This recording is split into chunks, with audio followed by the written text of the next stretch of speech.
ఒక్కొక్క మాట, దేవుడి గ్రంథంలో రాయబడిన ఒక్కొక్క మాటని నేను చాలా తరచి చూస్తానండి. అలా చూస్తూ ఉండగా నాకు అనిపించిన విషయం ఏంటంటే, ఇది నాకే కాదు, దేవుని పిల్లలకి ప్రాముఖ్యంగా లోకంలో ఉన్న వాళ్ళందరికీ కూడా చాలా అవసరం. కాబట్టి వీటిని ఏం చేయాలి అంటే పదిలంగా ఈ తరానికి, రాబోయే తరాలకి అందించాలన్నది నాకు దేవుడు కలగజేసిన ప్రేరణ. అందుకే ఈరోజు సందేశం జాగ్రత్తగా ఆలోచన చేయండి. సామెతల గ్రంథంలో ఒక మాట రాయించాడు దేవుడు. 18వ అధ్యాయం 19వ వచనం చూద్దాం.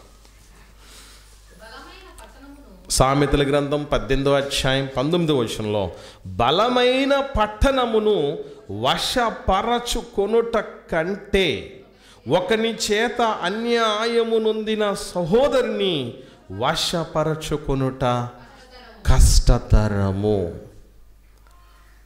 సొలొమోను గారి ద్వారా దేవుడు రాయించిన మాటలు ఎంత అద్భుతమైనటువంటి రీతిలో ఉంటాయంటే, ఆకాశము క్రింద ఉన్నటువంటి విషయాలన్నింటినీ కూడా ఆయన మనస్సు పెట్టి ఆలోచన చేశారట. ఒకటా రెండా అండి ఆకాశం కింద ఉండేవి? అందులో మానవ మాతృల గురించి ఆయన రీసెర్చ్ చేసినటువంటి విధానం నా భూతో నా భవిష్యత్తు అంతగా ఆయన కాచి వడపోసాడు జీవితాన్ని. చాలామంది మాట్లాడుతూ పెద్దల మాటలేనండి, పెద్దల మాటలేనండి అంటారు. కానీ నన్ను అడిగితే సొలొమోను గారి కంటే పెద్దగా అనుభవం పొందినోడు ఎవడు లేడు ప్రపంచంలో. ఎందుకంటే, సరే నేను అడుగుతున్నాను, మీరు చెప్పండి, మీలో ఎవరైనా మీ కన్ను చూచిన ప్రతి దానిని పొందుకోగలిగారా, అనుభవించగలిగారా? అట్టటోళ్ళు ఎవరన్నా ఉంటే చేతులు ఎత్తండి.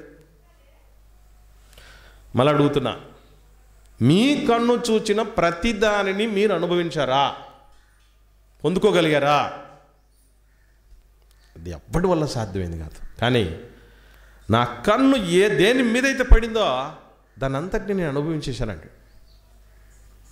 ఆయనకి రాజ్యముతో, ప్రజలతో, స్త్రీలతో, అధికారులతో, సామాన్య ప్రజలతో, సాటి రాజులతో, భక్తులతో ఎంతటి సంబంధాన్ని కలిగి ఉన్నాడో, ఎంత స్పృహ కలిగి ఉన్నాడో వాళ్ళందరి పట్ల. ఎన్ని మెలకులండి బాబు.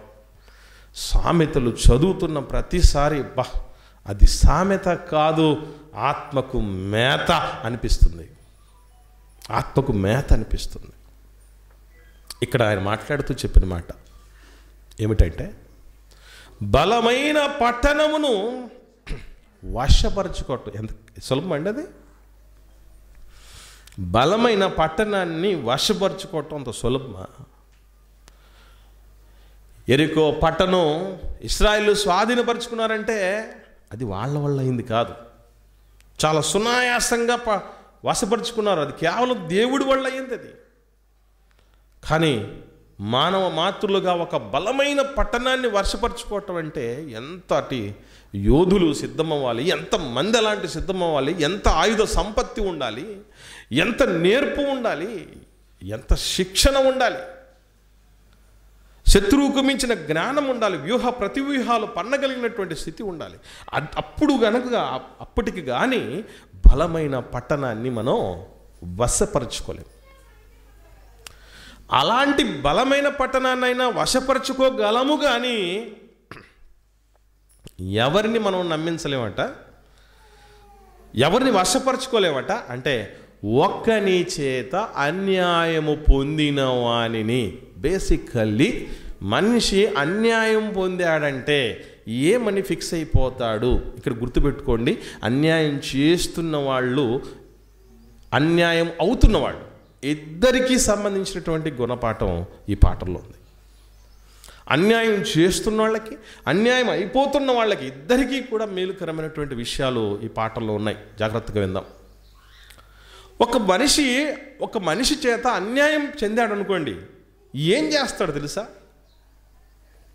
అందరినీ ఒకే తాటి మీద కట్టేస్తాడు. అవునా కాదు? మీరు ఆలోచన చేయండి. ఉదాహరణకి పోలీస్ ఆఫీసర్స్ అందరినీ ఎప్పుడో ఒకసారి ఎవడో ఒక పోలీస్ ఆఫీసర్ చేత చేదు అనుభవానికి గురై ఉంటాడు. ఒక మనిషి అన్యాయం పొందుంటాడు. అని ఏ పోలీస్ ఆఫీసర్ని చూసినా ఏమనుకుంటాడు? పోలీసులంతా ఇంతే. అప్పుడప్పుడు అక్కడక్కడ టీచర్లు ఈ విధంగా పలానా టీచరు పలానా విద్యార్థిని అన్యాయం చేశాడు, ఆ బిడ్డను వశపరుచుకొని గర్భవతిని చేశాడనే మాట ఏదన్నా వార్త వచ్చిందనుకోండి, టీచర్లం మేమని చెప్పుకోవడానికి చాలామంది టీచర్లు భయపడతారు. ఎందుకు? ఈ టీచర్లంతా ఇంతే. ఎందుకు అనంటే వాడు అన్యాయం పొందాడు, అన్యాయం పొందినటువంటి వాడు ఇక ఎవరిని నమ్మడానికి ఇష్టపడ్డు. నమ్మకమైన వాళ్ళని కూడా నమ్మలేని పరిస్థితికి వెళ్ళిపోతారు. మంచి వాళ్ళను కూడా, నీతిమంతులను కూడా నమ్మలేని స్థితికి వెళ్ళిపోతారు. వీళ్ళు కూడా అలాంటి వాళ్ళేనేమోనని. ఈ మధ్యకాలంలో మనం చూస్తున్నాం, పాస్టర్ గారు ఈ విధంగా విశ్వాసరాల్ని నమ్మించి మోసం చేశాడని, గర్భవతిని చేశాడనో, లేకపోతే అక్రమ సంబంధాలు ఉన్నాయనో, ఇంకా 2-3 సంబంధాలు కలిగి ఉన్నారనో, 2-3 ఒకరికి తెలియకుండా ఒకరిని పెళ్లి చేసుకున్నారు, ఇవన్నీ వింటూ ఉంటాం. వింటున్నప్పుడు మేము సేవకులం అని చెప్తూ ఉంటే ఒకసారి ఇదే జరిగింది విషయం, ఇన్సిడెంట్. ఫ్రెష్గా ఒక ఇన్సిడెంట్ జరిగింది. మరుసటి రోజు జర్నీ చేస్తున్నాడు దైవజనుడు ఒక ప్లేస్ నుంచి ఇంకో ప్లేస్కి. ఒక సిస్టర్ ఉండింది ట్రైన్లో ఎదురుగా. ఆమె మాట్లాడుతుంది సాధారణంగా. పనిలో పనిగా నువ్వు ఏం పని చేస్తావా అని అడిగింది. ఆయన నేను పాస్టర్ని అన్నాడు. అనగానే నువ్వు మర్యాద ఇక్కడి నుంచి బయటకు వెళ్ళిపో, పక్క వెళ్ళిపో అని చెప్పిందట. కారణం యాక్చువల్లీ ఆమెకి జరగలేదు అన్యాయం.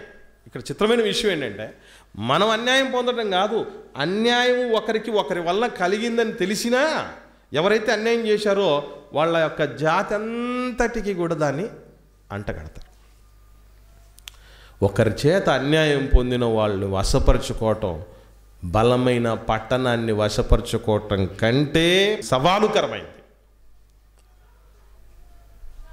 ఈ విషయాన్ని బైబిల్లో మనం బాగా ఆలోచన చేయగలిగితే, మోషే గారిని కానీ, అహరోను గారిని కానీ, మిర్యాము గారిని కానీ, ఆఖరికి దేవుణ్ణి కానీ ఇశ్రాయేలీయులు అంత సులభంగా నమ్మగలిగారా?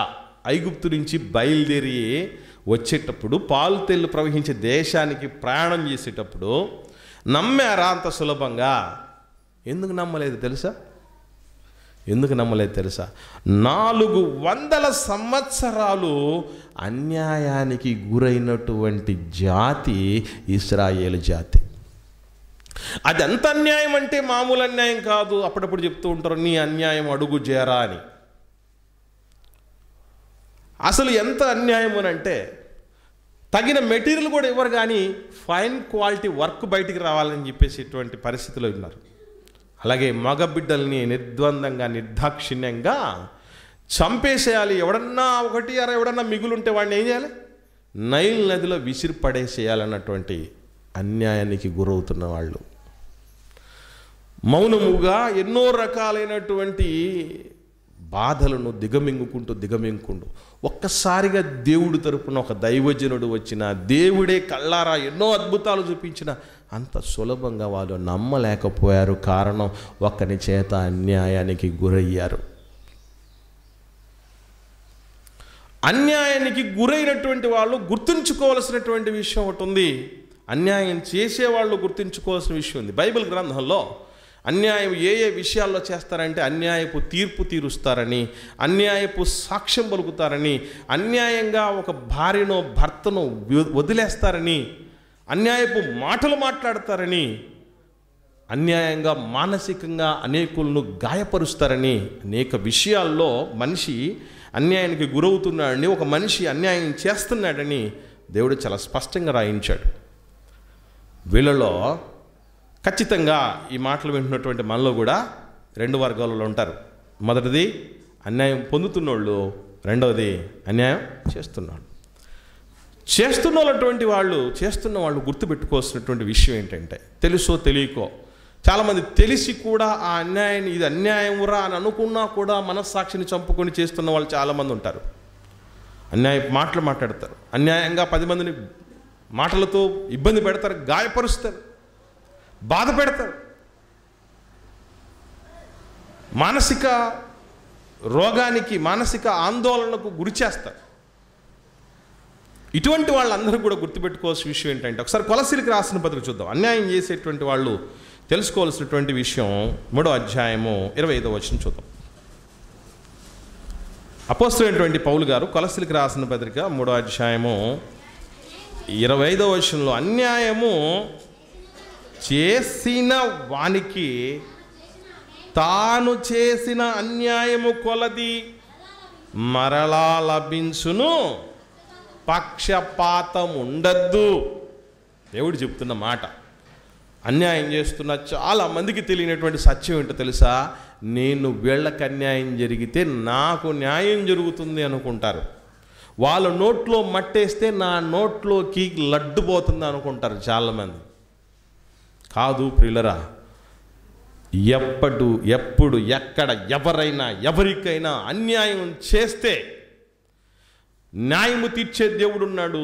చట్టానికి దొరకకపోవచ్చు, సాటి మనిషికి దొరకకపోవచ్చు, మభ్య పెట్టచ్చు, మాయ చేయొచ్చు, బయటికి దొరలా చలామణి అవ్వచ్చు, బయటికి నీతిమంతులుగా చలామణి అవ్వచ్చు, కానీ న్యాయము తీర్చే దేవుడు మనకంటూ ఉన్నాడు.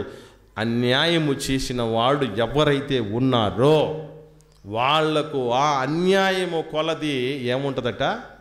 మరలా వస్తుంది. అంటే అన్యాయం చేసినోడికి ఏమొస్తుంది అన్నమాట? అన్యాయమే వస్తుంది.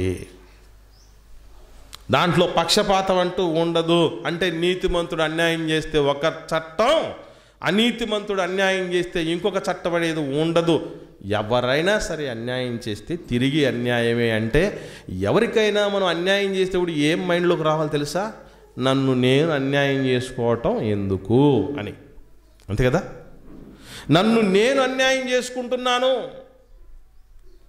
మాట తూలి అసలు న్యాయం కాదు. అట్లాంటి మాటలు మాట్లాడటం, అట్లాంటి చేష్టలు చేయటం న్యాయం కాదు. అట్లాంటి సాక్ష్యం పలకటం న్యాయం కాదు. అట్లా దుర్మార్గంగా ప్రవర్తించటం, అన్యాయంగా ప్రవర్తించటం న్యాయం కాదు. కానీ వాటన్నిటికీ తగినటువంటి పర్యవసానం, తగినటువంటి జీతం ప్రతి మనిషి పుచ్చుకోక తప్పదు. దేవుడు ఇస్తాడు. ఇక తర్వాత విషయం ఏంటంటే, అన్యాయస్తులు దేవుని రాజ్యంలో ప్రవేశించరు. కొరింథీయులకు రాసిన మొదటి పత్రిక 6వ అధ్యాయం 9వ వచనంలో దేవుడు రాయించినటువంటి మాటను మీరు చూస్తే అక్కడ మనకు అన్యాయస్తులు దేవుని రాజ్యానికి వారసులే కాలేరని మీకు తెలీదా? చూడండి, అన్యాయం చేసేవాళ్ళు గుర్తుపెట్టుకోవాల్సిన విషయం ఏంటంటే, అన్యాయం చేస్తే తిరిగి అన్యాయమే మనకి వస్తుంది, ఎదురవుతుంది అనేది మర్చిపోకూడదు. రెండవది, ఆఖరికి దేవుడి రాజ్యానికి కూడా వారసులము కాము.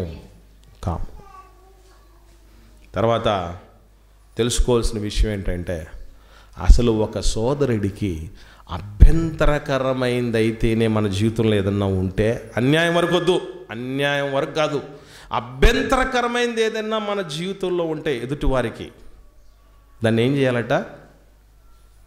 చూద్దాం. రోమిలకు రాసిన పత్రిక పౌలు గారు 14వ అధ్యాయం 21వ వచనం.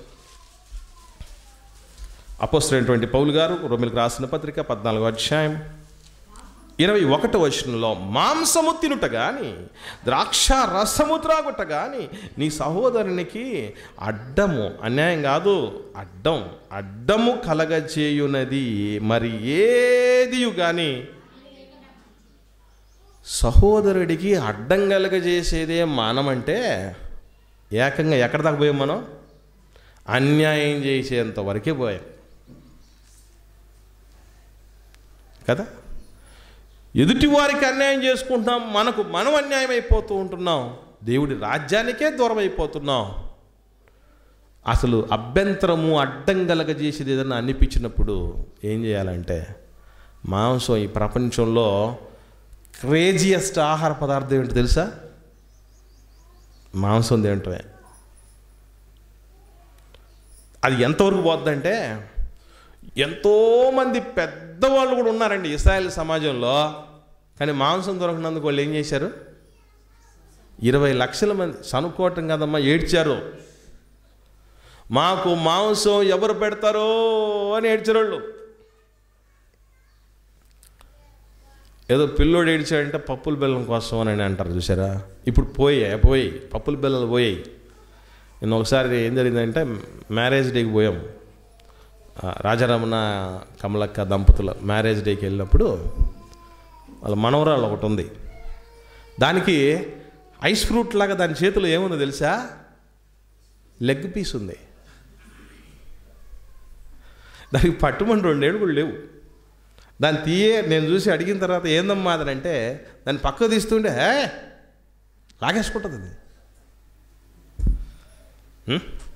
ముక్కలేందే ముద్ద దిగదు. ఆదివారం ముక్కలు లేని ముద్దలు దిగిన వాళ్ళు ఎంతమంది ఉన్నారనండి? ఆదివారాల్లో ముక్క దిగాల్సిందే, లేకపోతే అసలు ఆధారం కాదు అది. అలాంటి క్రేజియస్ట్ ఆహార పదార్థమైనా సరే నేను మానేసుకుంటాను. ఏమండి మీరు ఒకసారి ఆలోచన చేయండి. మన సహోదరులకు మన సహోదరిమణులకు మనం అడ్డంగా ఉన్నామా, అన్యాయంగా మారామా? అలా ఉంటే ఇంకేం సాధించుకుంటాం చెప్పండి? మన కళ్ళ ముందున్న వాళ్ళు ఎంత గొప్పోళ్ళు చెప్పమంటారా? మీరు మనుషులకు చేసినట్టు కాక ప్రభువునకు చేసినట్టే చేయండి అంటాడు. అంటే ఎదుటి వాళ్ళలో ఎవరిని చూడగలగాలి మనిషి? ప్రభువుని చూసేంత గొప్పళ్ళు మనం. అసలు మనిషిని చూడగానే ముఖమంతా మాడబెట్టుకొని అసలే మామూలుగా చూడడానికి కొన్ని ముఖాలు బాగు. అలాంటిది ముఖం చూడగానే ఆ మటమట మార్చేసుకొని ఏం సాధించుకుంటే ఏం అర్థం కాదు.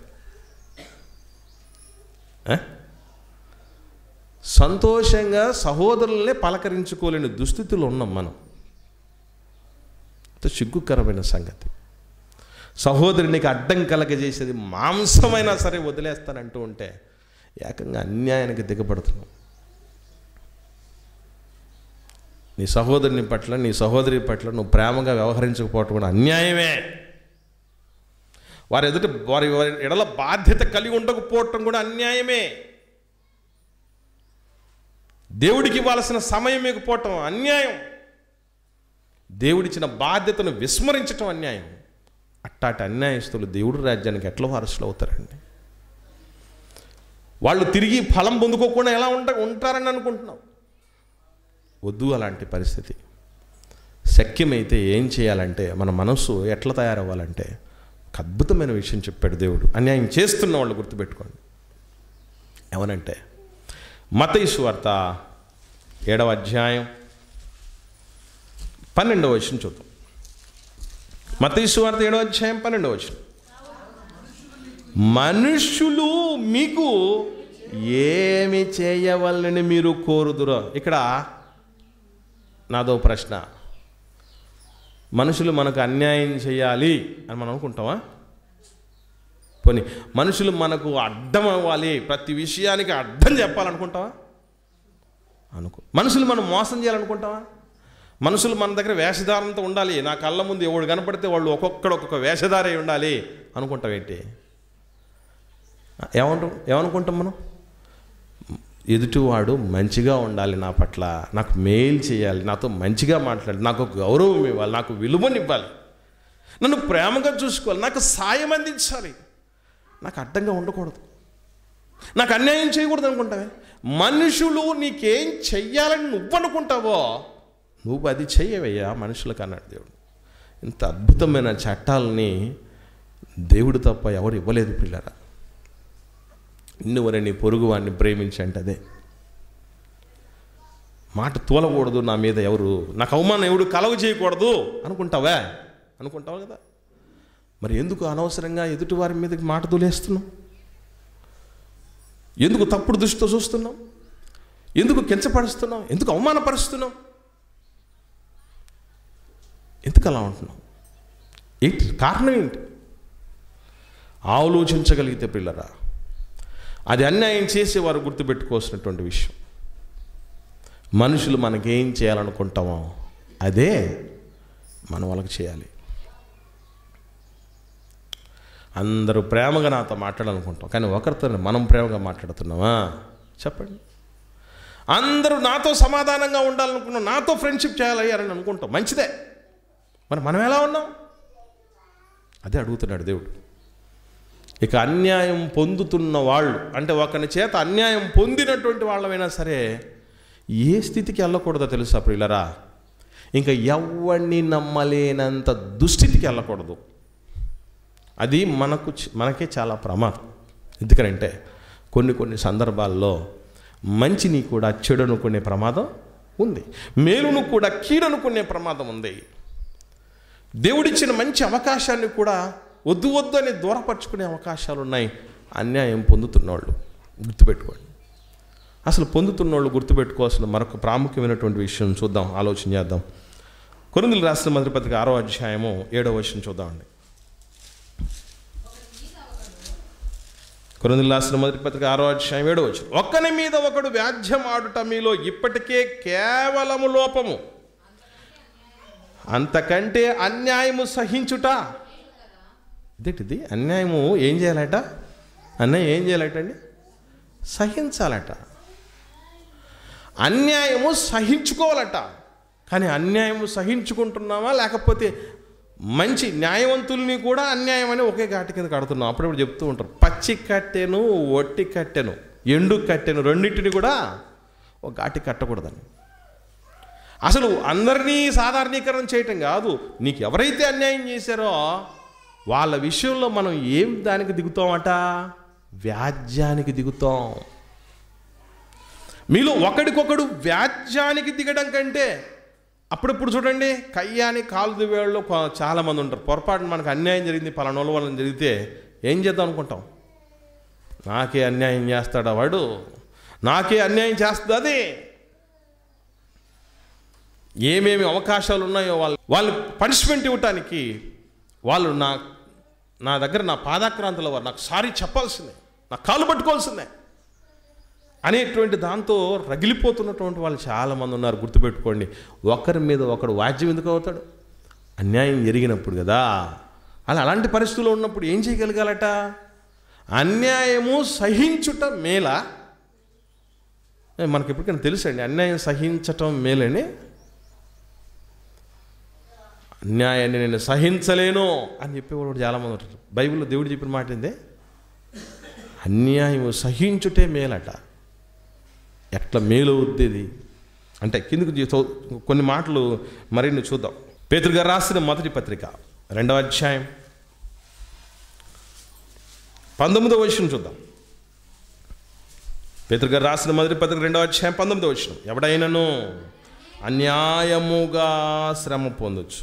ఎవడైనా సరే అన్యాయంగా శ్రమ పొందొచ్చు. ఇంకా దేవుని గూర్చిన మనస్సాక్షి కలిగి దుఃఖము సహించిన ఎడల హితమేనా? అది మేలేనా? అది మంచేనా? దేవుడి హితము అంటున్నాడు, మనం ఏమంటున్నాం? ఇది కాదు అని రటమతం చేస్తున్నాం.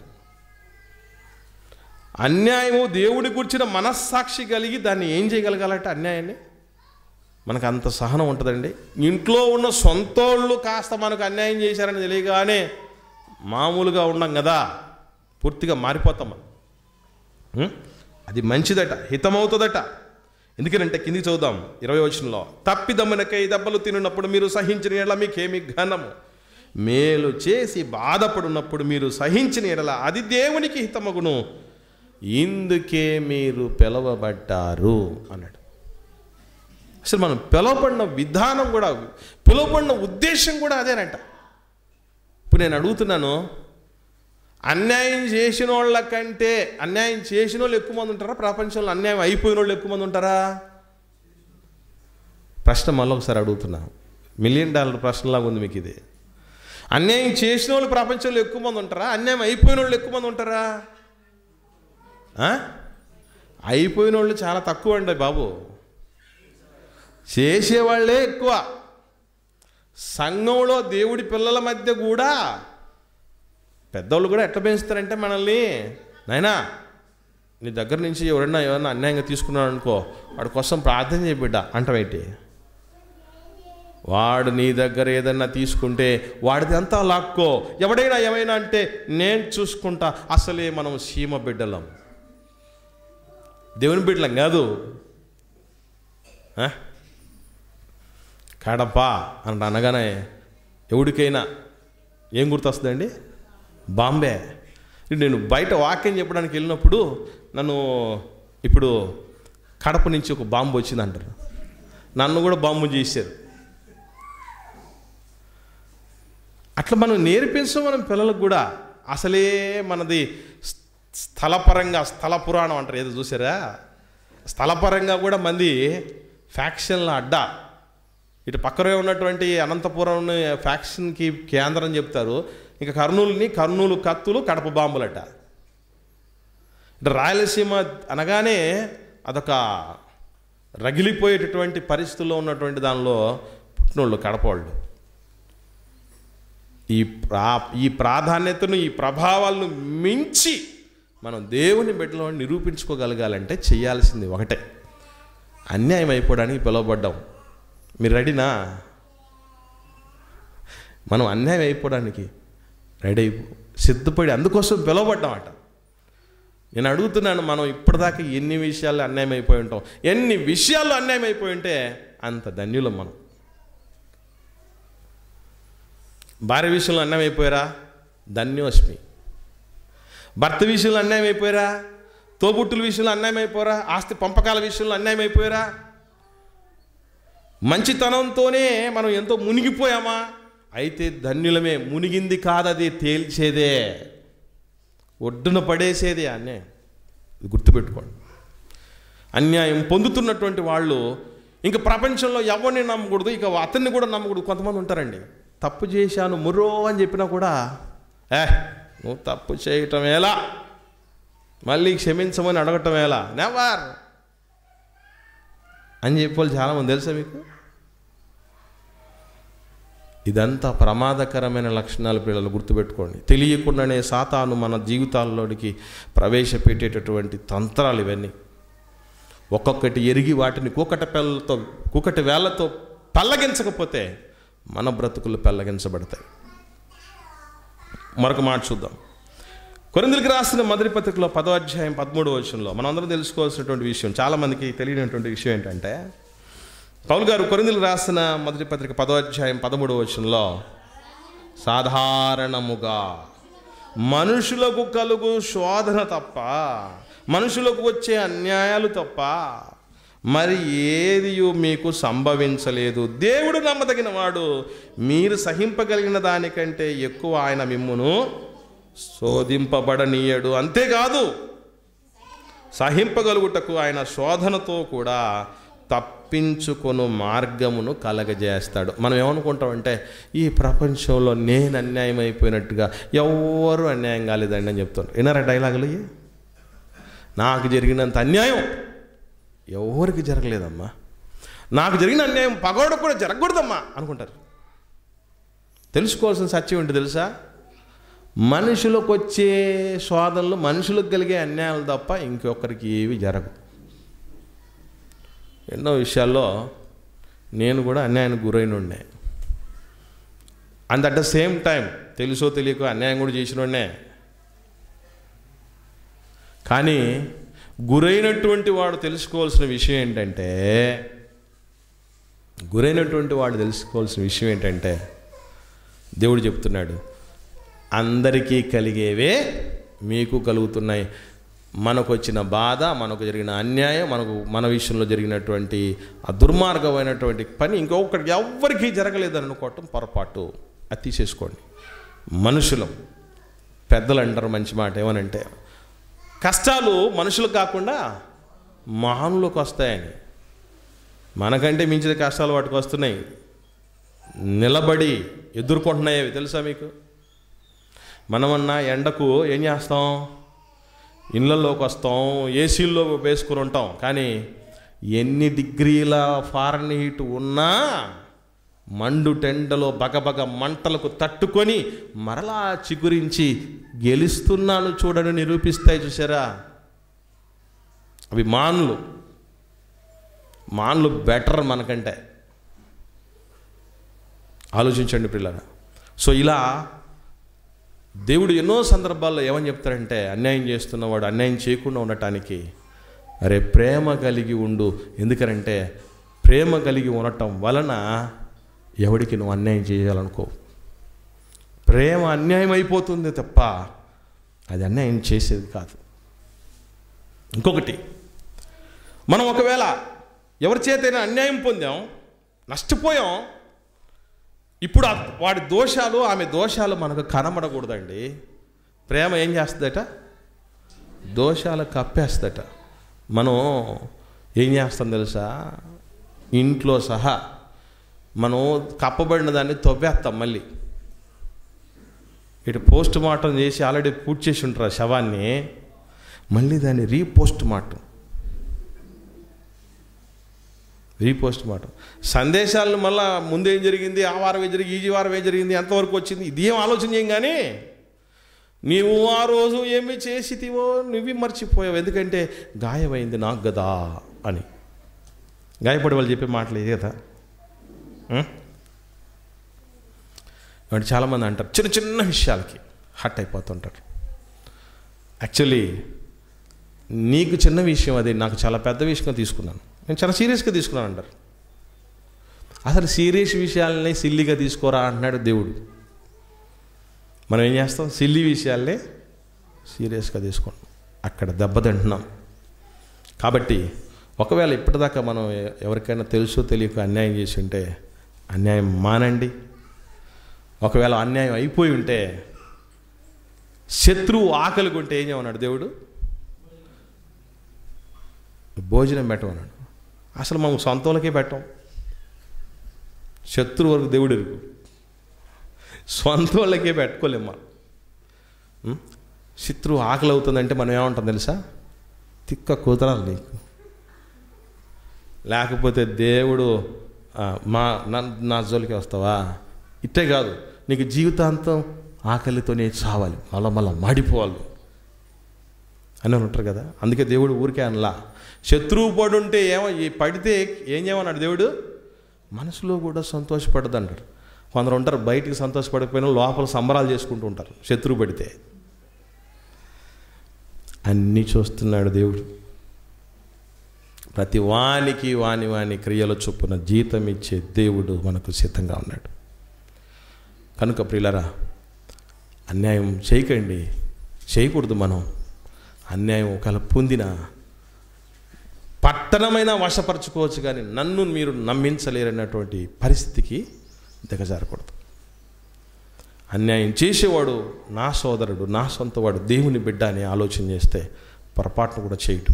అన్యాయం పొందేవాళ్ళు కూడా నేను ఎందుకే పిలువబడ్డానో, ఏ అన్యాయమైనా నా దేవుడి సెలవు లేకుండా నా జీవితంలో జరగదు అని అనుకుంటే హ్యాపీగా ఉంటాం. ఏదో పోగొట్టుకున్నామని, ఏదో నష్టపోయామని దాన్ని సాధించుకోవటానికి ఉవ్విళ్ళూరుతూ అసలైనటువంటి జీవితాన్ని, అసలైనటువంటి శక్తిని, సామర్థ్యాన్ని, బలమును అనవసరంగా పాడు చేసుకునే వాళ్ళు ఉంటారండి. ఆ పరిస్థితికి దయచేసి ఎవరు వెళ్ళకండి. ప్రార్థన చేసుకుందాం.